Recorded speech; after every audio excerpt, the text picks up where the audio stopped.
आज की स्पीड है 45 शब्द प्रति मिनट।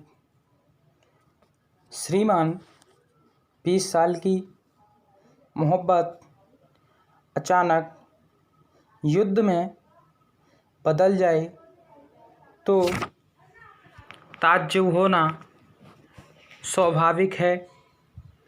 यही युद्ध की स्थिति चीन और अमेरिका के बीच बन रही है।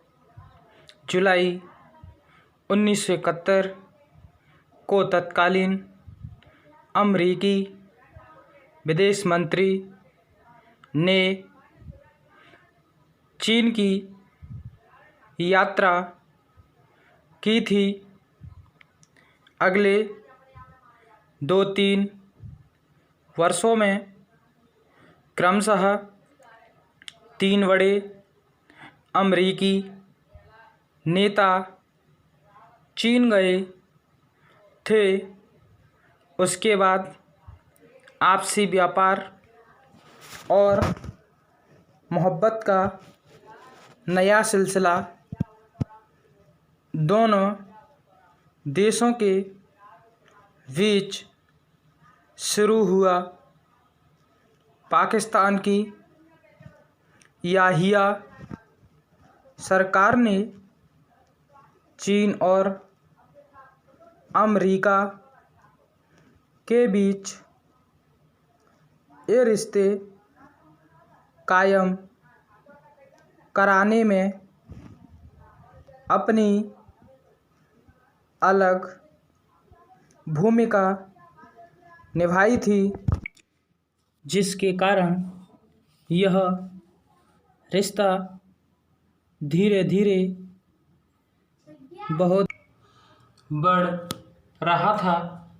असल में अमेरिका को उन दिनों एक बड़े बाजार की ज़रूरत थी और भारत में तत्कालीन इंदिरा गांधी की सरकार आत्मनिर्भरता पर ही ज़्यादा जोर दे रही थी। इसलिए अमेरिका का यहाँ बाजार बनना कोई आसान काम नहीं था। चीन को भी पूंजी निवेश की ज़रूरत थी। इसलिए दोनों देशों के लिए वह माहौल अनुकूल और बहुत अच्छा था।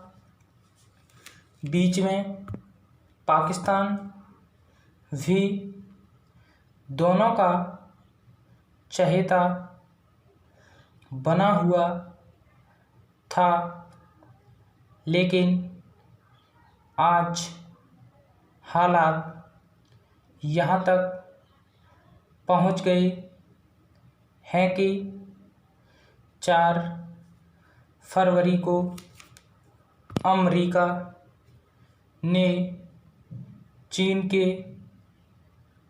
साथ व्यापारिक प्रतिबंधों की घोषणा कर दी।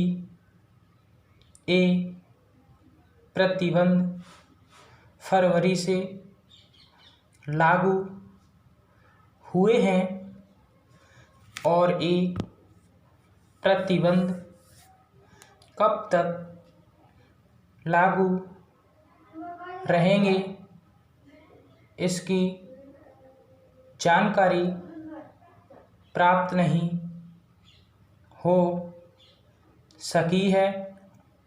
अब उन के आधार पर चीन का जो माल अमेरिकी बाजार में पहुँचेगा उसकी कीमत दोगुनी हो जाएगी, क्योंकि अमेरिका ने चीनी दाल पर 100% टैक्स लगाने की घोषणा की है।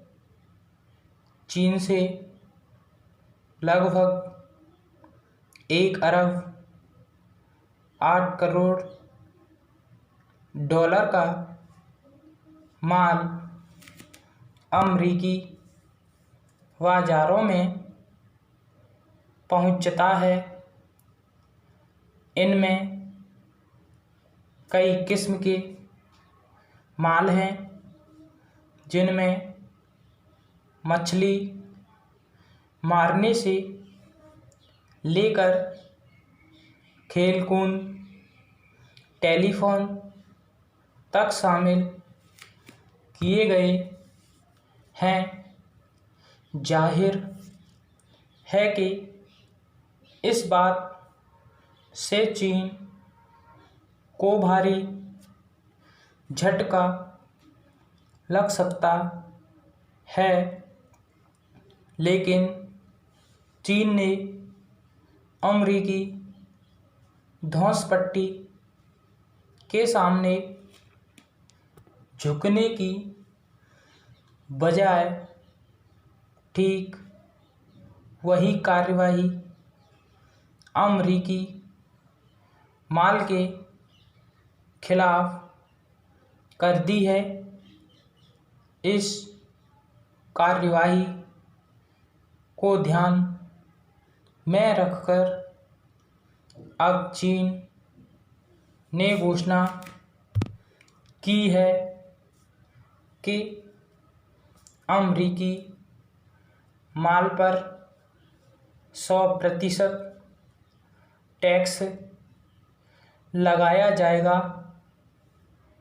यह ध्यान देने की बात है कि चीन के निर्यात का 40% अमेरिका को भेजे जाने वाले माल का अब दोनों पक्षों के बीच समझौता वार्ता की संभावना भी क्षीण हो गई है।